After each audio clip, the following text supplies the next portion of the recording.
Muy fuerte. Bueno, buenos días. Vamos a ver el día de hoy la clase de patologías del conducto auditivo externo y del oído medio. Yo soy Eric Carranza Rodríguez y soy residente de tercer año de la especialidad de radiología e imagen. Mi maestro asesor fue el doctor Mario Alberto Campos Coy. Entonces, el contenido que vamos a ver, obviamente no podemos abarcar todas las patologías del oído externo y del oído medio, pero vamos a ver las más comunes, ¿de acuerdo? Entonces, bueno, pues vamos a abarcar todas las que están aquí. Y vamos a empezar con un breve repaso de anatomía.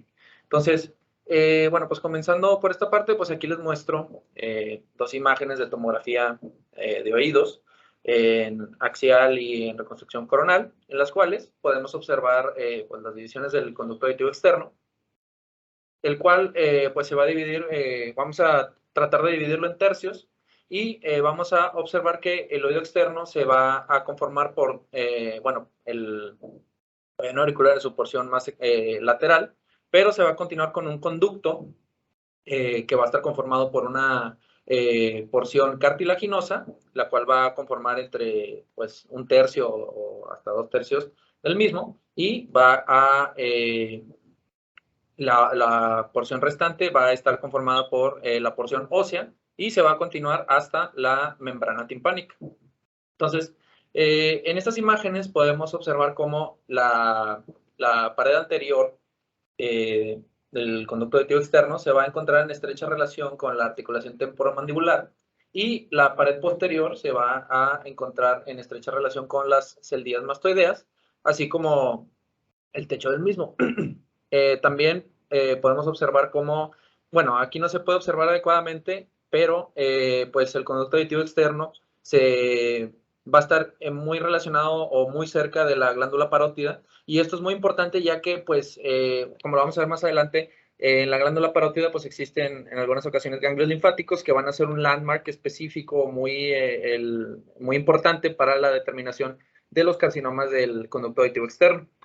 Y bueno, pues la cavidad de aire que conforman estas dos unidades, pues el conducto auditivo externo, y se va a continuar con la membrana timpánica como ya lo habíamos visto, la cual pues va a ser una línea muy delgada, casi imperceptible en los estudios de tomografía, y lo cual pues es normal, y esto va a estar separando al oído medio. Superiormente, la membrana timpánica pues va a estar unida al escutum, e inferiormente va a estar añadida aquí al anulus timpánico. Y bueno, a manera de introducción, pues la patología del oído externo y del oído medio es la tercera razón más común de visita al médico general o del médico de familia, pues principalmente en niños y adolescentes. Las condiciones inflamatorias del oído externo son las razones más frecuentes para prescribir antibióticos y realizar intervenciones quirúrgicas en estos pacientes, pero pues en la mayoría de los casos los diagnósticos se hacen mediante exploración física, otoscopia, etcétera, y pues usualmente los pacientes no necesitan un estudio de imagen para llegar al diagnóstico, pero en algunas ocasiones estos procesos inflamatorios o procesos infecciosos van a ser recurrentes o van a ser resistentes a tratamiento, y es cuando pueden llegar a complicarse, y es ahí donde la imagen juega un papel importante para la definición del tratamiento del paciente. Entonces, y bueno, además de las condiciones del inflamatorias del oído externo, pues también podemos nosotros clasificar las no inflamatorias como son los carcinomas o los crecimientos óseos, que vamos a ver un poquito más adelante. Comenzando primero con la atresia del conducto auditivo externo, pues, bueno, pues las malformaciones del pabellón auricular y del conducto auditivo externo pueden ser muy variables, ¿no? Desde una alteración morfológica pequeña del pabellón auricular hasta una atresia completa del conducto auditivo externo, siendo pues en muchas ocasiones la formación de la cadena osicular del oído se ve normal o respetada, como se puede observar aquí, debido a su formación más temprana en el desarrollo embriológico. Entonces, la atresia del conducto auditivo externo también es conocida como atresia aural congénita. Va a caracterizarse por una atresia total o incompleta, pues, del conducto auditivo externo, y que a menudo se va a asociar a un pabellón auricular, pues, displásico. Usualmente es muy común esta patología, se presenta en 1 en cada 10,000 a 20,000 pacientes. Y bueno, pues la presentación clínica pues obviamente va a ser un paciente con una alteración en la morfología del pabellón auricular y del oído externo. Y si en algunas ocasiones pueden pasar desapercibidos y los pacientes se van a presentar con una hipoacusia de tipo conductiva, que se van a ir dando cuenta los papás conforme vaya creciendo el paciente.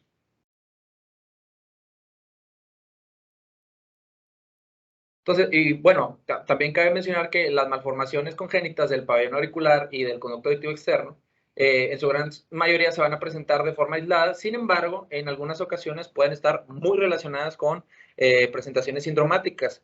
Por lo tanto, cuando se identifica una alteración de la morfología del pabellón auricular y del conducto auditivo externo, es necesario ir a buscar pues alteraciones morfológicas de los órganos intraabdominales debido a su gran relación con malformaciones, sobre todo de tipo renal.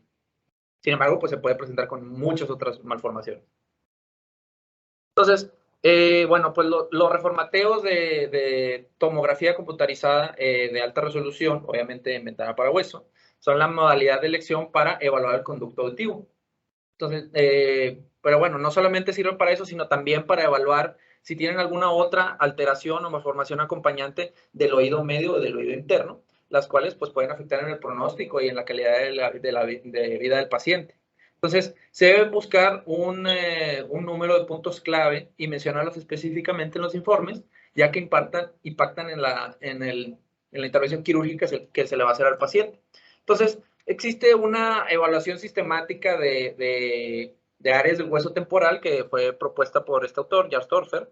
Esta nos da 9 puntos, los cuales son áreas críticas para nosotros, que nosotros debemos ir a evaluar y reportar, ¿verdad? Intencionadamente. Entonces, bueno, pues obviamente, bueno, pues hay que evaluar si el estribo está presente, si la ventana oval tiene morfología normal y está patente, si el nervio facial es normal, si hay una adecuada neumatización mastoidea, etcétera, ¿no? Entonces, conforme nosotros vayamos evaluando estas áreas y las encontremos dentro de los parámetros de la normalidad, se van a ir sumando un punto, excepto el estribo, que son 2 puntos, y al final se va a reportar, dependiendo del resultado del score, nos va a decir una predicción para saber si el paciente es candidato o no a una intervención quirúrgica. Entonces vemos que un puntaje menor a 5 puntos, pues significa que el paciente no se va a beneficiar, no va a ser candidato para una intervención quirúrgica. Y un resultado de más de 8 puntos tiene una alta probabilidad de tener éxito en el restablecimiento de la capacidad auditiva del paciente. Entonces, bueno, aquí tenemos un ejemplo en el cual pues se va a acompañar la alteración del conducto auditivo externo con alteraciones del oído medio. Entonces vemos cómo, bueno, no se alcanza a ver muy bien aquí, pero pues el piso del conducto auditivo externo no está adecuadamente, pues, bueno, no está formado. Entonces va a alterar aquí la articulación temporomandibular. En el oído medio vemos cómo los osículos pues, no pueden ser diferenciados adecuadamente, o sea, no tienen una morfología normal y pues no podemos diferenciar uno de otro y más bien forman una masa ósea amorfa. No se pueden distinguir las articulaciones entre el martillo, el yunque o yunque estribo, y pues la apófisis mastoides no está adecuadamente neumatizada. Entonces este paciente pues tiene un score pues menor a 5 puntos, entonces este paciente no se va a ver beneficiado por una intervención quirúrgica. Aquí es muy importante definir la diferencia entre la atresia contra la estenosis del conducto auditivo externo, ¿verdad? Como ya definimos, la atresia va a ser una ausencia total del conducto, o bueno, incompleta del conducto auditivo externo y va a ser de forma congénita. Y vamos a definir a la estenosis como un estrechamiento del conducto auditivo externo, simplemente. Entonces, las dos entidades pueden asociarse con malformaciones del pabellón auricular y del oído medio, pero como ya mencionamos, pues la mayoría de las veces es de causa sindromática cuando se asocia con muchas alteraciones, ¿verdad? Entonces, el punto aquí de diferenciar estas dos es que en la atresia del conducto auditivo externo no vamos a tener una membrana timpánica per se, como así decirlo, por así decirlo. Y en la estenosis sí vamos a tener una membrana timpánica normal. Se hace que el conducto auditivo externo sí se formó adecuadamente en la estenosis y podemos llegar a observar la membrana timpánica, ¿verdad? Ese es como que el punto clave de este. Y muy importante que en la estenosis del conducto auditivo externo va a tener una elevada incidencia de desarrollo de colesteatomas debido a los procesos inflamatorios que se pueden desarrollar en el oído externo. Llámese otitis externas o intervenciones quirúrgicas, infecciones del lecho quirúrgico o antiinfligidos, traumatismos, etcétera, ¿no? Entonces aquí les traigo un ejemplo.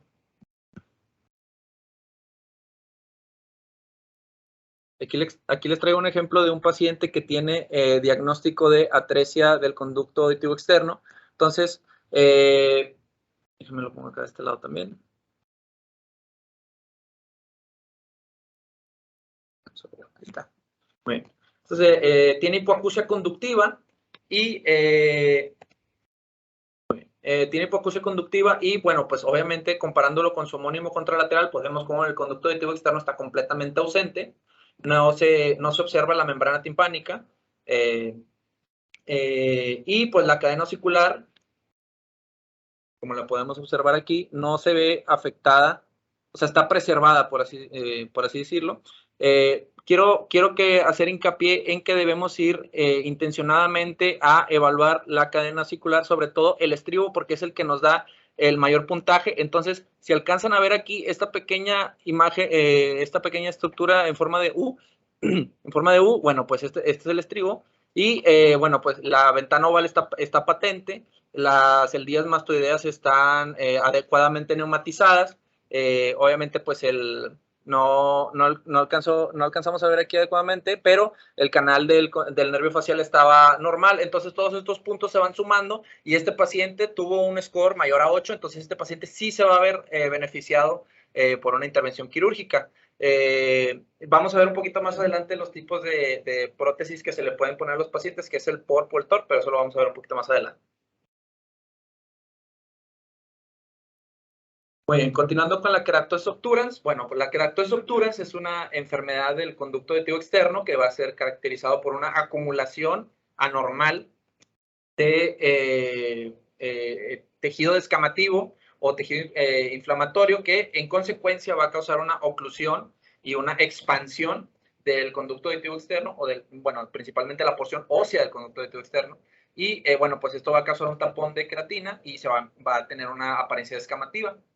En algunas ocasiones, a la exploración física o en los estudios de imagen puede ser confundido con un colesteatoma del CAE, pero son entidades un poco distintas por imagen, que lo vamos a ver un poquito más adelante, y requieren un tratamiento completamente distinto.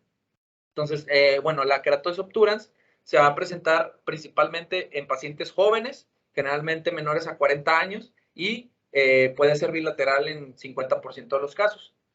Y la presentación clínica, bueno, en algunas ocasiones los pacientes van a presentarse con un dolor intenso en el conducto auditivo por la expansión que está causando esta lesión y una pérdida o una hipoacusia de tipo conductivo. Entonces, por tomografía, la keratosis obturans se va a caracterizar por un tapón denso de restos de queratina dentro del conducto auditivo externo, lo cual puede causar una remodelación y una ampliación. Vean aquí cómo está un poco pues cóncavo la porción ósea del conducto auditivo externo, y pues obviamente lo va a ampliar. Pero la pieza clave aquí no es si lo amplía o no, sino que lo que tenemos que ir a buscar intencionalmente cuando vemos una lesión o bueno, una densidad de tejidos blandos en el conducto auditivo es ir a ver si esta lesión está condicionando o está asociada a erosión ósea. Entonces hay que ir a ver la cortical del conducto auditivo y, como podemos observar aquí, no tiene erosión ósea. Entonces podemos nosotros tranquilamente decir que estamos ante un caso de keratosis obturans. Entonces, pero si quedara la duda del diagnóstico, podemos ayudarnos inclusive con la resonancia magnética. Sin embargo, pues no se pide de rutina para este tipo de pacientes. Más que nada se utiliza después de que son intervenidos quirúrgicamente, ¿verdad? Y bueno, pues en la resonancia magnética, pues en las imágenes de T1 y T2 se va a ver isointensa o hipointensa, pero lo que nos va a ayudar para diferenciar entre una keratosis obturans del colesteatoma es la difusión, lo cual vamos a ver un poquito más adelante, que en el colesteatoma la difusión es intensa, ¿verdad? Va a ser un foco de restricción intenso. Y si se le aplica medio de contraste, pues va a tener un realce variable, que puede tener un realce en anillo. Lo más importante es que no tiene erosión ósea y en la difusión pues no tiene restricción.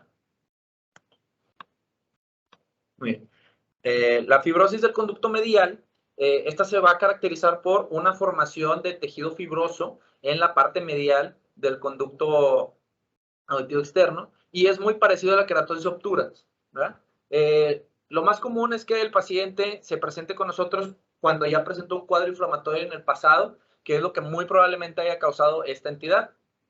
Y bueno, pues llámese principalmente pues infecciones de repetición, intervenciones quirúrgicas, que sea autoinfligido, o en algunas ocasiones también por radioterapia en caso de que tenga algún carcinoma ahí adyacente. Y bueno, pues el punto es que el paciente tiene un padecimiento crónico en el oído. Entonces los pacientes se van a presentar con nosotros como tiene aquí una masa, pues obviamente se va a presentar con una hipoacusia conductiva y si el padecimiento inflamatorio está presente, pues se puede presentar con otorrea y dolor. Entonces, bueno, pues en la etapa más temprana de esta entidad, pues va a aparecer como una membrana timpánica que se puede ver engrosada.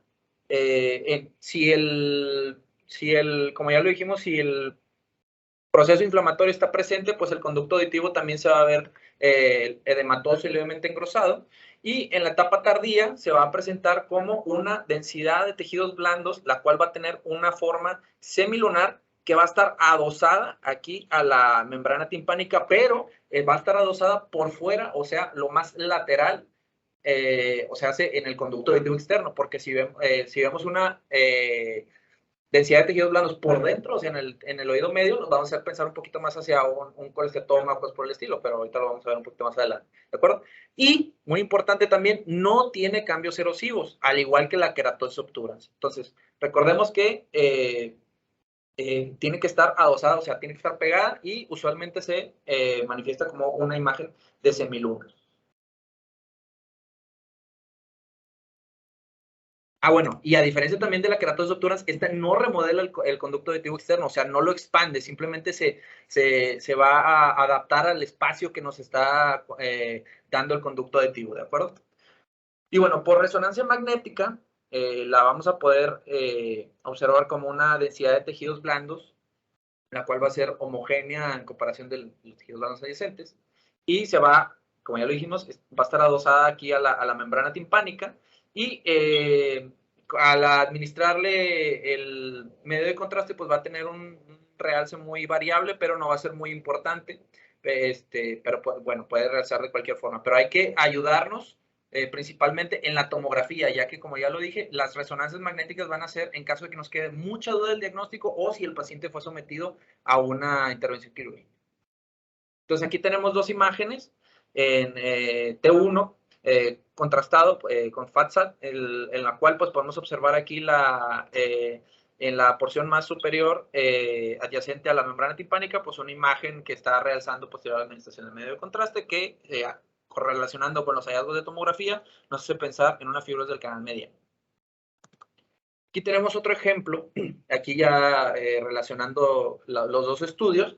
Entonces, vemos cómo se ve una densidad de tejidos blandos adyacente a la membrana timpánica en el conducto auditivo externo, o sea, lo más lateral está pegada, tiene una forma de semiluna y pues no está causando ni remodelamiento ni erosión ósea, ¿de acuerdo? Aquí vemos la cortical cómo se ve respetada. Y en la resonancia magnética, en las imágenes ponderadas en T1, estas son en vistas coronales, vemos la misma densidad de tejido blando y que posterior a la administración de medio de contraste, pues tiene un realce variable. ¿De acuerdo?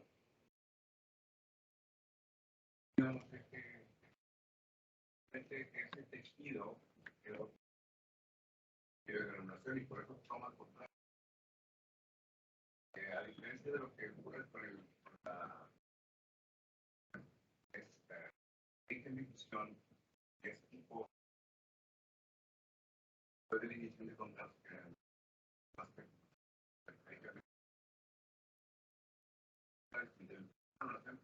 Eso va a ser diferente.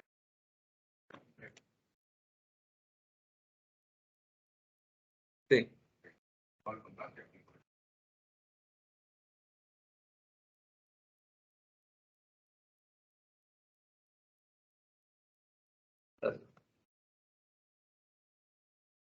Ok.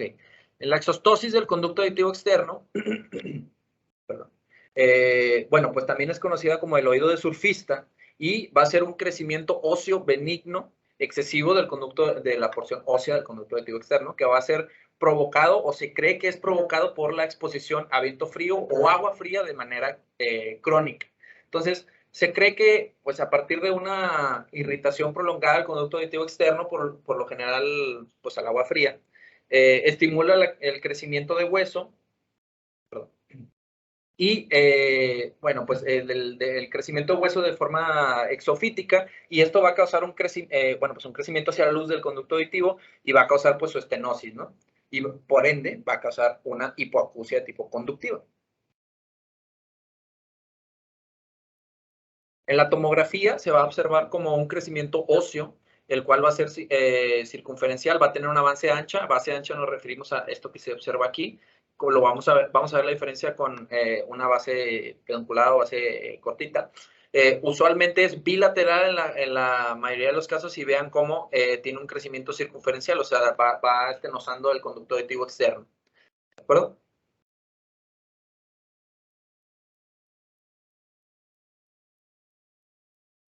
Bueno, esto lo vamos a ver, lo vamos a seguir viendo un poquito más adelante, pero vamos nada más a recordar de manera breve los diagnósticos diferenciales que ya vimos anteriormente. La fibrosis del canal medial, para no confundirnos con todas las entidades, es el tejido blando adosado a la membrana timpánica, en forma de semiluna sin erosión. La queratosis es un tapón o un tejido blando en el conducto auditivo externo sin erosión y que expande o remodela el conducto auditivo externo. Y bueno, el osteoma, que lo vamos a ver aquí más adelante. El osteoma, es muy parecido a la exostosis, o sea, se comporta de manera distinta, o sea, son crecimientos óseos, pero tienen una particularidad. La exostosis es bilateral y va a tener base ancha. Y obviamente, pues la exposición al agua fría, ¿no? Y el osteoma va a ser usualmente unilateral, va a tener una base pequeña, una base pedunculada, y pues obviamente no va a tener una exposición a... Bueno, sí pueden tenerlo, pero obviamente no es como que muy relevante en la historia clínica, ¿verdad? Pero bueno, el punto es que este es bilateral de base ancha y este es pequeño, base pedunculada, ¿de acuerdo? Y obviamente este va a tener un crecimiento circunferencial. Y bueno, ya pasando ahora sí al colesteatoma del oído externo. En algunas ocasiones al colesteatoma se le va a relacionar con algo que se llama automastoidectomía, la cual va a denotar una destrucción ósea de pues, las celdillas mastoides o de la mastoides, que va a dar la apariencia como si hubiera sido intervenido quirúrgicamente un paciente, pero obviamente pues no tiene antecedente quirúrgico este paciente. Y pues obviamente esta condición va a ser causada por el colesteatoma. Entonces los colesteatomas están definidos como una acumulación focal de queratina exfoliada que se va a asociar a un epitelio escamoso estratificado y es una alteración destructiva del conducto auditivo externo y también puede presentarse en el oído medio. Bueno, pues estas van a producir células epiteliales muertas que al entrar en contacto con la mucosa van a tener la particularidad de que pueden infectarse con facilidad. Entonces el colesteatoma comienza con, bueno, vamos a ver un poquito más adelante que se pueden dividir en congénitos y adquiridos. Este tipo de colesteatomas usualmente son adquiridos y va a comenzar usualmente en el oído medio. Posteriormente se va a producir un agrandamiento o una expansión del colesteatoma, va a llenar la cavidad del oído medio y por su crecimiento acelerado va a causar que ya sea que se perfore la membrana timpánica o que se abra hacia las celdillas mastoideas y obviamente va a empezar a invadir y a destruir el hueso por el que va pasando.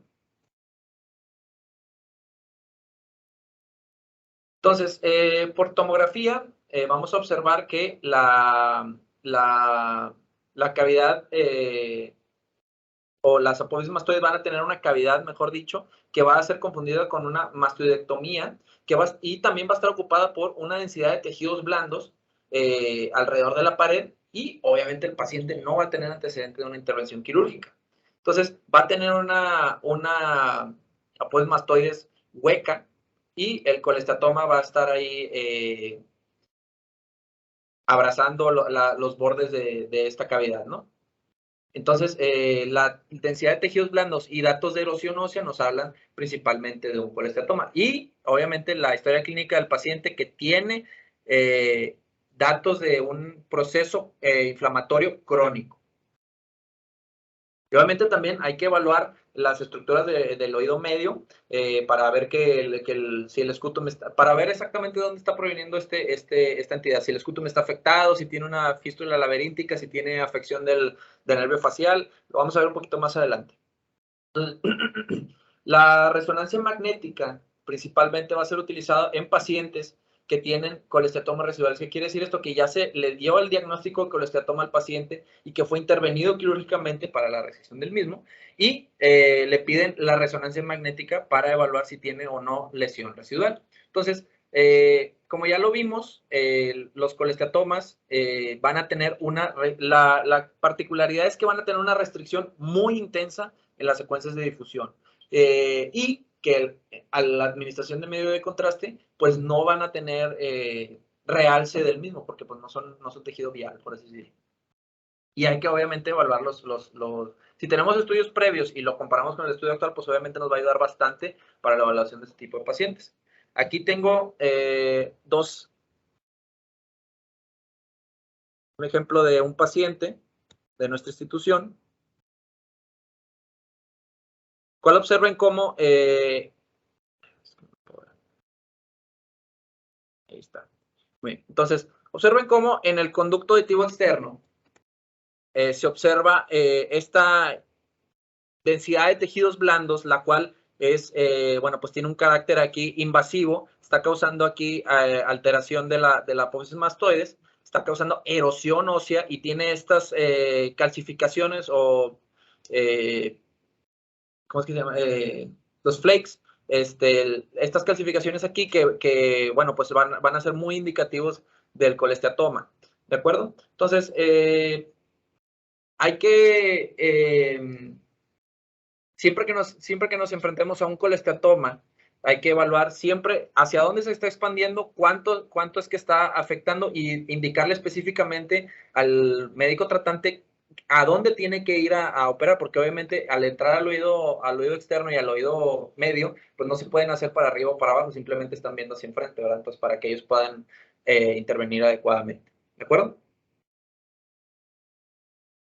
Muy bien. La otitis externa necrotizante, también conocida como otitis externa maligna, pero pues se cambió el nombre porque pues eso daba espacio para confusiones, debido a que pues obviamente cuando dice uno maligno pues piensa en un proceso ahí neoplásico. Va a ser una infección invasiva grave del conducto auditivo externo que puede propagarse rápidamente para afectar el tejido blando circundante y los espacios adyacentes del cuello, como lo vimos al principio de la clase. Está muy relacionado con la parótida y se puede diseminar por ahí el proceso infeccioso. Entonces, los factores predisponentes o las condiciones predisponentes para la otitis externa necrotizante principalmente van a ser en pacientes con diabetes e inmunosupresión, o sea, pacientes con VIH o que están recibiendo algún tratamiento inmunosupresor por trasplante de algún órgano, en quimioterapia o en radioterapia y demás, ¿no? Y usualmente se presentan en pacientes de edad avanzada.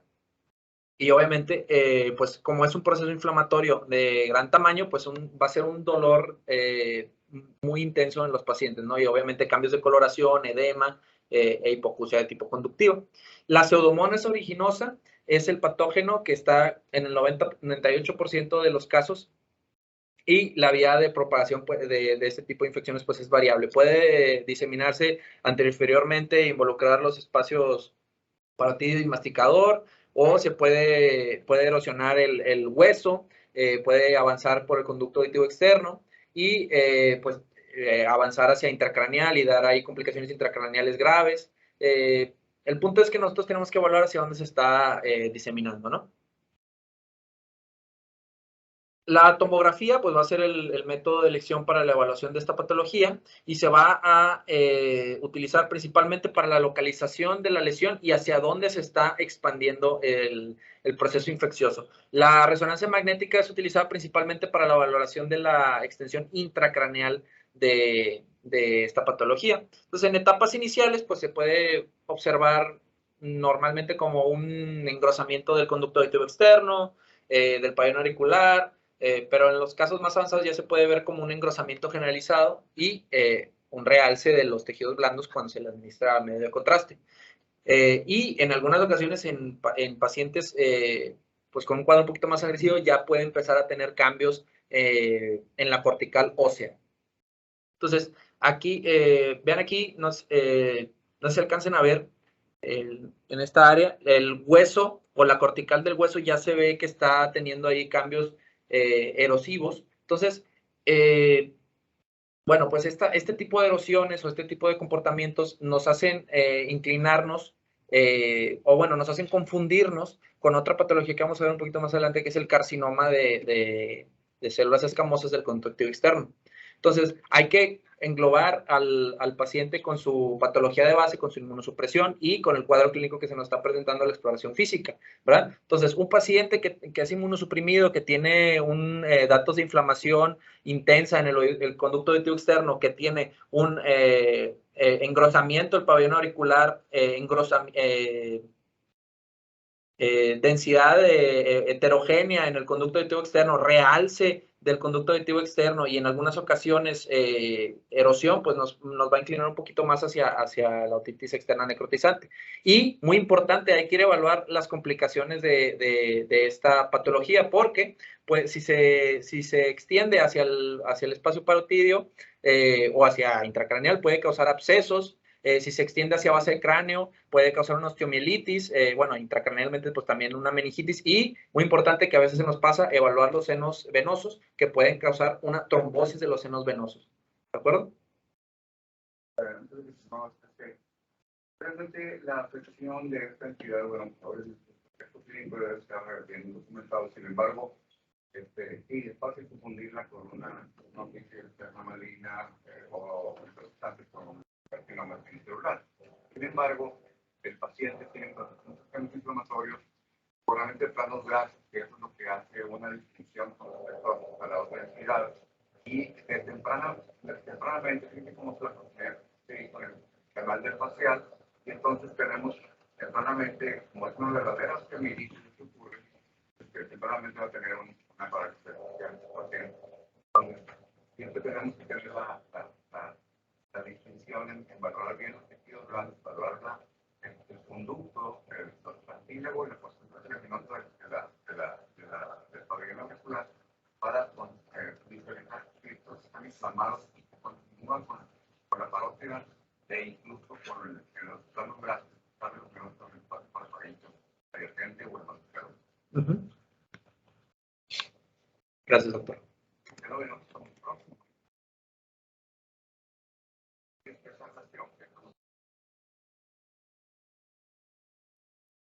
Gracias, doctor. Entonces, bueno, el estudio de elección para determinar la extensión de los tejidos blandos y la afección de, pues, intracraneal o de la médula ósea, pues va a ser obviamente la resonancia magnética. Y las manifestaciones se van a observar como reforzamientos, ya sea reforzamiento meningeo en caso de tener meningitis o formaciones de abscesos intracraneales que se van a ver como lesiones con realce en anillo. Y como ya lo había dicho el doctor, pues los pacientes cuando tienen parálisis de pares craneales o del facial o cosas por el estilo, ya nos están hablando de una invasión hacia la base del cráneo y provocando o que puede provocar una osteomielitis. Entonces, aquí tenemos dos imágenes. Este es un estudio de resonancia magnética en secuencia de T2 y este es un estudio de tomografía contrastada. Bueno, primero vamos a ver la tomografía contrastada y fíjese, primeramente, en la tomografía el pabellón auricular pues se encuentra pues engrosado, ¿no? Además, podemos observar un realce heterogéneo en los tejidos blandos, adyacente aquí al espacio masticador y el espacio parotidio. Y observen esta lesión, esta área redondeada y podensa, lo cual pues, tiene un realce en anillo aquí, que nos puede hablar de que se está formando un absceso en este nivel. Entonces, pasándonos al estudio de resonancia magnética, vamos a ver cómo el conducto auditivo externo tiene un aumento de su intensidad, comparándolo con el contralateral. Vean cómo el proceso se está extendiendo hacia el espacio masticador, hacia el espacio parafaringio, hacia el prevertebral, y vean cómo, obviamente, compárenlo con el contralateral. Los músculos longos capiti, pues ya tienen aquí cambios en la intensidad. Los tejidos blandos también tienen cambios en la intensidad. Y vean, como ya lo hemos visto anteriormente, los senos venosos, si los comparamos los dos, vemos como el seno sigmoideo del lado derecho, pues está hiperintenso, lo cual nos puede hacer sugestivo de una trombosis a este nivel, ¿de acuerdo? Entonces siempre también compararlo con el contralateral, bueno, a menos de que el paciente tenga afección bilateral, lo cual pues ya no. Este es otro ejemplo de un estudio con un paciente con infección por pseudomonas. Entonces este estudio lo puse ya que, como ya lo dijimos, se puede confundir con un carcinoma de células escamosas al principio, ¿verdad? Ya cuando está más avanzado, pues tal vez no. Pero bueno, el punto es que vean aquí cómo tiene un borramiento de los planos grasos, se ve heterogéneo, se ve cómo está avanzando el proceso infeccioso, tiene un realce heterogéneo. Aquí en la ventana de hueso vemos cómo las celdillas mastoideas están ocupadas, pero no vemos cambios óseos en este punto. En estas dos imágenes de resonancia magnética en T1 y el T1 contrastado con FATSAT, vemos la alteración de la intensidad de los tejidos blandos y vemos cómo inclusive está como infiltrando a los mismos. Entonces, esto en algunas ocasiones nos puede hacer pensar en el carcinoma, ¿no? Pero ya cuando uno le aplica el medio de contraste, vemos el conducto auditivo externo que está pues edematoso e inclusive con un poco de líquido y que tiene el realce heterogéneo de los tejidos blandos. Pero bueno, obviamente se corroboró con los datos clínicos y obviamente correlación histopatológica, ¿verdad? Entonces se descartó el carcinoma. Pero bueno, el punto es que aquí hay que tener mucho ojo cuando nos presentan este tipo de pacientes, ya que podemos caer en cualquiera de los dos diagnósticos, ¿verdad? Hay que parar las antenitas, ¿no? Entonces, pasando al carcinoma, el famoso carcinoma de que tanto estamos hablando, de células escamosas, pues el de células escamosas es la malignidad más común del conducto auditivo externo. Es una neoplasia de carácter muy agresivo, que inclusive invade los tejidos blandos y puede diseminarse por vía perineural o vascular. Usualmente se presenta en la quinta o sexta década de la vida y el paciente se va a presentar con otorrea, otalgia e hipoacusia, como ya lo vimos anteriormente, en pacientes con otitis externa necrotizante. Entonces, usualmente los pacientes van a acudir a un médico, se le va a dar tratamiento con antibiótico terapia, gotitas, etcétera, y pues obviamente el paciente no va a responder a los tratamientos porque obviamente no se trata de un proceso infeccioso. Y usualmente, pues ya después de varios tratamientos acuden con el médico especialista, pero pues ya por eso los diagnósticos son un poquito más tardíos. Aquí tenemos el esquema en el cual vemos la tumoración que se va a encontrar en el conducto auditivo externo y vean el carácter infiltrativo que presenta, el cual es agresivo, va a invadir aquí los huesos y, bueno, pues obviamente no proviene del oído medio. Y observen cómo se encuentra en estrecha relación con la glándula parótida y aquí está señalándose un ganglio linfático parótido, que es el que habíamos mencionado al principio de la clase, que va a ser un landmark que es muy importante ir a buscarlo intencionadamente para la clasificación de estos tumores. ¿De acuerdo? Entonces, bueno, pues ya esto ya lo dije.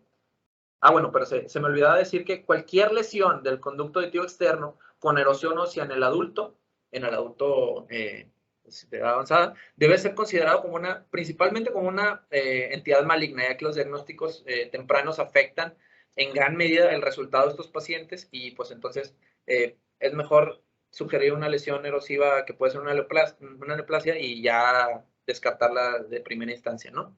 Y como ya lo habíamos visto, la afección perineural puede estar presente, o sea, si el paciente ya se presenta con una afección ahí de pares craneales y llegamos al diagnóstico de un carcinoma, pues podemos empezar a pensar en una diseminación perineural. Y obviamente la diseminación perineural y los ganglios parótidos pues son de mal pronóstico para los pacientes. Entonces, por tomografía, se puede ver como una masa de tejidos blandos, la cual va a tener un realce heterogéneo con el contraste y va a tener un carácter agresivo de invasión, como la otitis externa necrotizante, pero la importancia es valorar la extensión de la invasión y valorar los ganglios linfáticos que ya mencionamos, los parótidos y los periauriculares, que no se nos olviden. Y entonces aquí podemos observar esta lesión que está invadiendo tanto hacia la pared posterior como hacia la pared anterior. Entonces está afectando la articulación temporomandibular, las células mastoideas, etcétera. Entonces, bueno, pues muy importante para la clasificación de los tumores, como lo vamos a ver ahorita en la siguiente diapositiva. Y bueno, en lesiones grandes, las imágenes de resonancia son necesarias para evaluar la invasión de los tejidos blandos y la afección intracraneal. Ya que, bueno, pues también se puede diseminar hacia intracraneal y causar de igual manera una trombosis de los senos venosos o el seno sigmoideo por contigüidad. Entonces, bueno, pues sí. Y bueno, muy importante también mencionar que no se nos olvide en los estudios de resonancia magnética incluir a la glándula parótida en la evaluación de este tipo de cánceres, para que se vea ahí si tiene ganglios linfáticos ahí de primera instancia. Entonces, en esta imagen, bueno, en las imágenes de T1 pues se va a ver como una lesión de señal bajo o intermedia. En las de T2 pues se va a ver una señal heterogénea y el realce puede ser muy variable, ¿verdad? Aquí tenemos una imagen de resonancia magnética contrastada, en la cual va a revelar pues un carcinoma espinocelular. Va a tener realce de las paredes del conducto auditivo externo, inclusive se está extendiendo hacia medial y ya tiene inclusive una invasión hacia la articulación temporomandibular. ¿De acuerdo? Entonces, ya existe una clasificación o una tabla de estadiaje de la JCC en la cual, bueno, pues podemos evaluar las tumoraciones dependiendo de su tamaño y de la extensión hacia las estructuras vecinas, así como la invasión perineural, que va desde el T1 hasta el T4B. Entonces, la lista de verificación para el diagnóstico, los ganglios linfáticos parótidos, la articulación temporomandibular, bueno, aquí no se muestra, el hueso el temporal, las apófisis mastoides, el canal de la arteria carótida interna y los senos venosos, y la diseminación perineural que tenemos que evaluar por resonancia magnética. Vamos a hacer un pequeño recap de las patologías: la atresia del conducto auditivo externo, ausencia en el desarrollo del conducto auditivo externo y ausencia total de la membrana timpánica. La estenosis del conducto auditivo externo va a ser nada más un estrechamiento del conducto, pero va a tener una membrana timpánica normal, ¿de acuerdo? En la exostosis va a tener un crecimiento circunferencial, va a ser bilateral y va a tener exposición a aguas frías, ¿no? El osteoma va a ser un crecimiento óseo pedunculado solitario y va a ser unilateral. La queratosis obturans va a ser una masa de tejidos blandos sin erosión ósea y va a tener una expansión del conducto auditivo externo y no va a tener restricción en la difusión, muy importante. La fibrosis del canal medial va a ser una densidad de tejidos blandos adosada a la membrana timpánica en forma de semiluna. Igual, no va a tener restricción en la difusión y no va a causar remodelamiento del canal auditivo externo. El colesteatoma va a ser una densidad de tejidos blandos, la cual va a causar erosión ósea y va a tener una restricción intensa en las secuencias de difusión. El carcinoma de células escamosas va a ser una densidad de tejidos blandos con un carácter agresivo, invasor a las estructuras vecinas y, muy importante, los ganglios linfáticos hay que evaluarlos y va a tener un realce variable. ¿de acuerdo? Y la otitis externa maligna va a ser en pacientes inmunocomprometidos con un proceso inflamatorio en el conducto auditivo externo y en el pabellón auricular, con realce de los tejidos blandos y, en algunas ocasiones, erosión ósea, ¿de acuerdo? Pasando rápidamente a la patología del oído medio, vamos a hacer un pequeño recap rápido de la anatomía. Entonces, a partir de la membrana timpánica hacia adentro, vamos a ingresar hacia pues el oído medio, en la cual podemos observar en los estudios de tomografía esta línea delgada, la cual va a ser la membrana timpánica. En la parte superior, como ya lo hemos dicho, va a estar unida hacia el scutum, hacia la parte más inferior va a estar hacia el annulus timpánico. En todo lo que esté por encima de la membrana timpánica va a ser el epitímpano, todo lo que esté por debajo del annulus timpánico, de la membrana timpánica, va a ser el hipotímpano, y lo que esté en medio va a ser el mesotímpano. En el epitímpano, los landmarks más importantes van a ser el scutum, el espacio de Prusak y la cadena osicular, obviamente, que en ella va a tener igual ligamentos suspensorios de la cadena osicular, ¿de acuerdo? Y bueno, pues obviamente también va a estar aquí adyacente el canal del nervio facial y bueno, pues la cóclea, los conductos semicirculares y demás, ¿no? Pero es muy importante aprendernos todos estos landmarks porque van a ser importantes para el diagnóstico del colesteatoma del oído medio.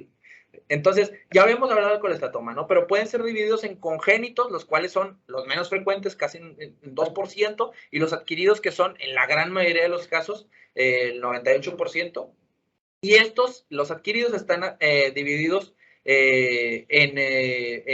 si son primarios o secundarios, los cuales los primarios van a ser sin antecedente de otomastoiditis, crónica, y los secundarios van a ser con un antecedente de un proceso inflamatorio crónico, que obviamente estos van a ser los más frecuentes de todos, y estos van a dividirse a su vez en los de pars fláccida y los de pars tensa, ¿de acuerdo? Dependiendo de su localización.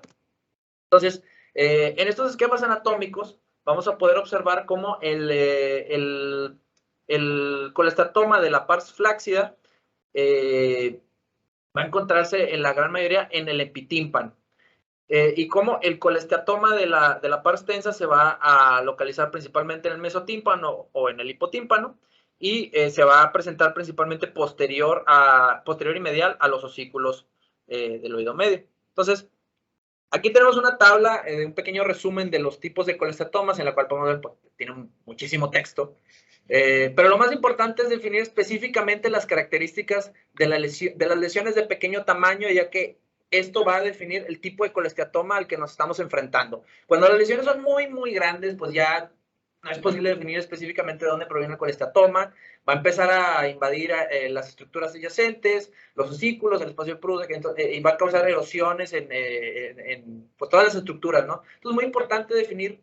Nuestro papel es agarrarlos cuando son, o definirlos cuando son pequeños. ¿Dónde se encuentra la lesión y hacia dónde se está extendiendo? Entonces, vamos a ver que en el congénito usualmente se encuentra medial a los osículos. En el de la pars fláccida, va a ser una masa en el espacio Prusak, y va a tener erosiones de los osículos, y se va desde el scutum y en el espacio de Prusak, ¿no? Y el de la pars tensa va a estar localizado en el mesotímpano y va a estar medial a los osículos.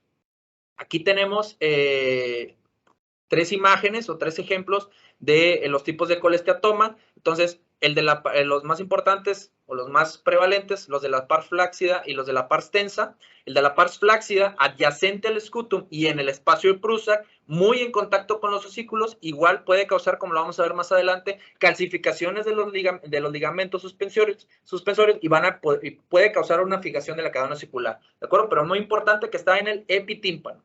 Y el de la pars tensa va a estar en el mesotímpano o en el hipotímpano, y va a estar un poco medial a la cadena osicular.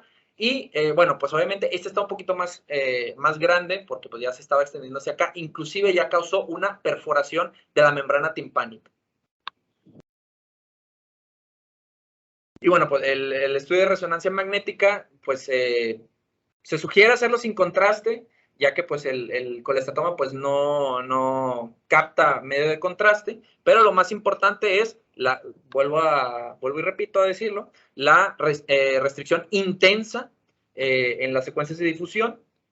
Principalmente, este es un estudio de un paciente que fue intervenido quirúrgicamente y le pidieron el estudio para saber si tenía un colesteatoma residual. Entonces, podemos observar cómo el conducto auditivo externo y el oído medio están ocupados por una densidad de tejidos blandos, entonces no podemos definir si sí tiene o si no tiene una lesión ahí residual. Entonces, para eso entra la resonancia magnética y podemos ver aquí un foco de restricción focal, ¿no? Entonces podemos decir, mira, aquí sí tiene un colesteatoma residual, vayan y quítenlo, ¿no? Por favor. El checklist o las características más importantes para informar de un colesteatoma son las erosiones del escutum, de los huesillos del oído y del espacio de Prusak, obviamente, y los ligamentos suspensorios de los huesillos del oído, ¿verdad? También muy importante definir si está afectado el canal del nervio facial, la ventana oval, el aditus ad antrum, el antro mastoideo y, bueno, pues todo lo que viene aquí. Entonces, ahora, muy importante, después de que un paciente tiene un proceso inflamatorio o una intervención quirúrgica, va a tener tejido de granulación. Y el tejido de granulación es un tipo de tejido reparativo que va a ser, obviamente, pues bueno, va a ser proceso de granulación y va a ser reparación. Entonces, por ende, va a ser una reexpuesta a un insulto o una lesión inflamatoria. Entonces, puede ser el camino típico para el desarrollo de un granuloma de colesterol, como lo vamos a ver ahorita más adelante. Entonces, por tomografía, como ya lo vimos, o como ya dije, pues va a ser densidad de tejidos blandos. No es posible diferenciar el tejido de granulación de un colestatoma residual o cosas por el estilo, como ya lo vimos en el ejemplo previo, pero para eso es, pues, obviamente la resonancia. Entonces, lo más importante, no presenta restricción en las secuencias de difusión. En las secuencias no contrastadas, en el T1 se va a ver hipointenso, en el T2 se va a ver hiperintenso y va a tener un realce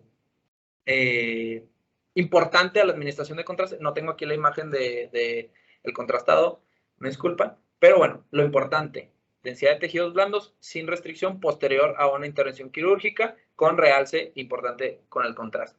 ¿De acuerdo? Le voy a dar un poquito más de turbo porque ya se nos va a acabar el tiempo. Y bueno, el granuloma de colesterol también son llamados en algunas veces quistes de chocolate del oído medio. Se van a presentar como una lesión en el oído medio, en la cual en la otoscopia se va a ver como una lesión azulada, la cual va a estar, obviamente, en el oído medio, contenida por la membrana timpánica y va a causar un abombamiento del mismo, ¿de acuerdo? Entonces, hay muchas teorías de por qué se causa un granuloma de colesterol. Unos dicen que es por una exposición de la médula ósea que va a estar sangrando y luego se va a reparar y luego va a volver a sangrar y se va a volver a reparar. Entonces, se va a causar esta colección de sangre y tejido ahí pues sí, necrótico. Se va a hacer una amalgama ahí de tejidos y va a causar esta...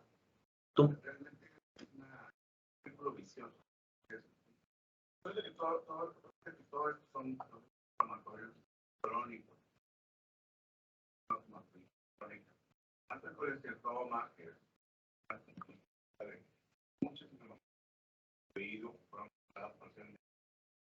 que van se llaman como de hecho,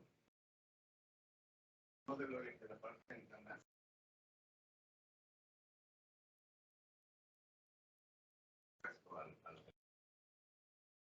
El tejido del granuloma está en función también como el cual tener un vacío dentro de la ese vacío hace que la mucosa se sangre y hace ese sangrado y colesterol que se genera por la degradación de la hemoglobina, hacen que vuelva a ser inflamatorio y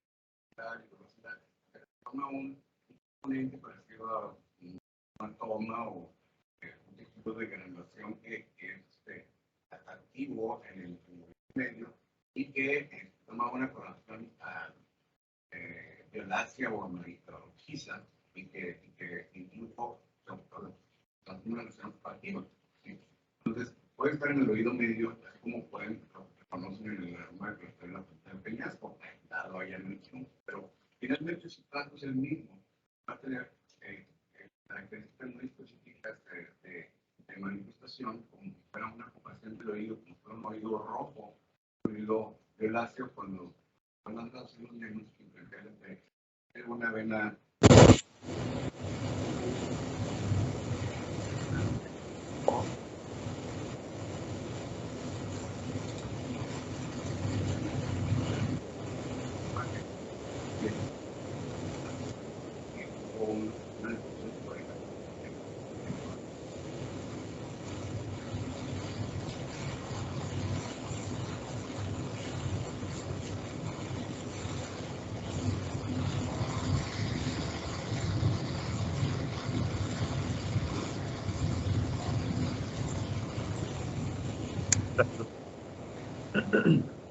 Entonces, bueno, pues como ya lo mencionamos, en el oído medio va a tener una lesión o una densidad de tejidos blandos, la cual va a ser expansiva, va a bombar externamente a la membrana timpánica, pero no va a tener una erosión ósea adyacente, ¿verdad? Y obviamente pues, nos apoyamos de la exploración física para llegar a este diagnóstico, ¿de acuerdo?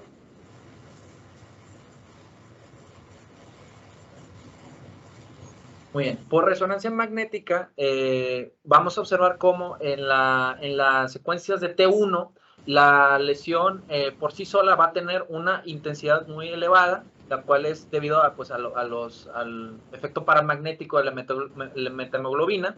Entonces, cuando nosotros le aplicamos medio de contraste, entonces en algunas ocasiones podemos llegar a sentir hiperintensidad con realce de la lesión, pero en realidad tiene ya, o sea, la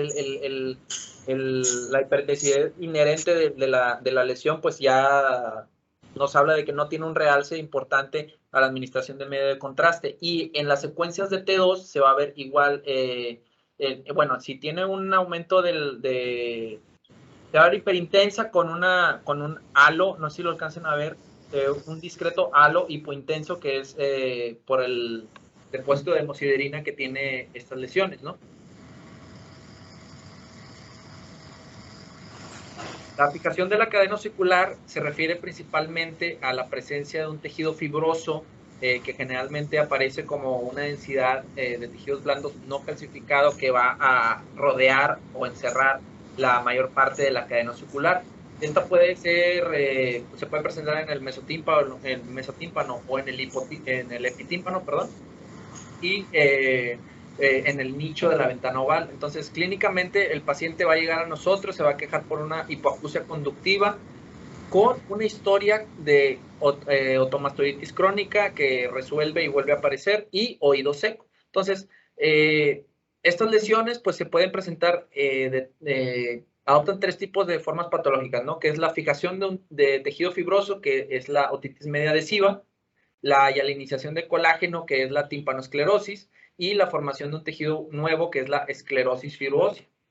Entonces, en la tomografía, bueno, ahorita lo vamos a ver un poquito más adelante, pero los cambios importantes al momento de tener nosotros este tipo de patologías es un proceso inflamatorio en el oído medio que va a causar una remodelación completa de todo, bueno, pues el contenido del oído medio, los ligamentos, los osículos, inclusive la ventana oval, o la membrana timpánica, que si tiene calcificación la membrana timpánica va a ser una miringoesclerosis, y si tiene ya calcificaciones distróficas a nivel del oído medio va a ser una timpanoesclerosis, ¿de acuerdo? Entonces, en la tomografía computarizada vamos a ver cómo, bueno, en este ejemplo, los huesecillos del oído se van a ver, pues ya se ven, bueno, es una masa amorfa ósea, se ve inclusive ahí con bordes irregulares, y todo, bueno, tenía más focos de calcificaciones el paciente, inclusive en los ligamentos ahí de la cabeza del martillo. Entonces, todo eso nos habla de un proceso inflamatorio que nos inclina más hacia una timpanoesclerosis. Aquí tenemos otro ejemplo de un paciente que tuvo ya antecedente de procesos inflamatorios que se resolvían y volvían a aparecer y se resolvieron. En este caso no presentaba el proceso inflamatorio activo, pero vean aquí cómo la cadena osicular se encuentra retraída en dirección superior y vean cómo se encuentra el ligamento de la cabeza del martillo, se ve engrosado y con unos focos ahí muy discretos de calcificaciones. Inclusive aquí también podemos ver más focos de calcificaciones. Entonces todo eso, y obviamente en el contexto de un paciente con hipoacusia conductiva, pues obviamente nos puede hablar de una fijación de la cadena osicular. Ya por último, hablando de las prótesis osiculares, las prótesis osiculares se van a colocar comúnmente en pacientes con una destrucción ósea o una alteración ahí de la cadena osicular debido a colesteatomas, otitis media crónica, malformaciones congénitas, como lo vimos anteriormente. Entonces, van a haber dos tipos de prótesis que se le pueden poner a los pacientes, que es el PORP y el TORP, que la P es para parcial y la T es de total, ¿verdad? Entonces va a ser una prótesis que va a ir desde la membrana timpánica hacia la ventana oval, ¿de acuerdo? Entonces, aquí tenemos, bueno, obviamente el papel del radiólogo es saber, número uno, qué tipo de prótesis se le puso al paciente y número dos, si está en adecuada posición. Entonces, aquí vemos un PORP, o sea, un reemplazo protésico osicular parcial, con la P al principio, ¿no? Entonces, este tipo de prótesis se va a pegar al estribo y el estribo va a estar unido a la ventana oval y la prótesis va a estar unida a la membrana timpánica. Entonces, observen aquí discretamente, este es un ejemplo de nuestra institución. Aquí el paciente tiene ocupación del oído medio, ¿no? Pero vean discretamente cómo se ve aquí el estribo adosado a la ventana oval, se ve como desmineralizado, obviamente por el proceso inflamatorio que está cursando el paciente, pero vean cómo está correctamente unido a la ventana oval. Eso es lo que nosotros tenemos que ir a evaluar, si está en adecuada posición. ¿De acuerdo? Y este es otro ejemplo de la prótesis total de la cadena osicular. Entonces vemos cómo la prótesis va de la membrana timpánica hacia la ventana oval. Aquí está en adecuada posición, tiene un poco de ocupación aquí del oído medio, pero está bien en adecuada posición, ¿de acuerdo? Entonces, ¿cómo debe haber una prótesis de la cadena osicular alterada?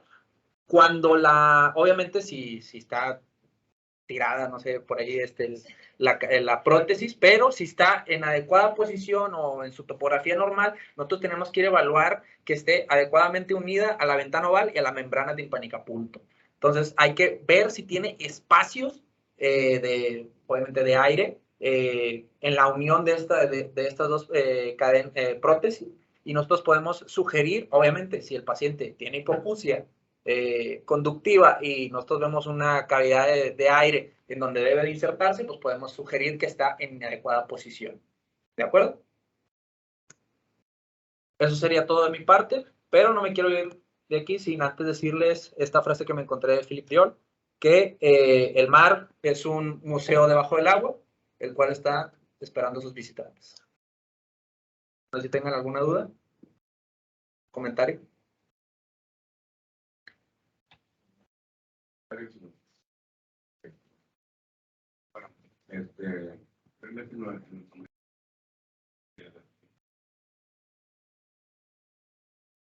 Sin embargo, respecto a las prótesis que existen disponibles. Muy bien. Bueno,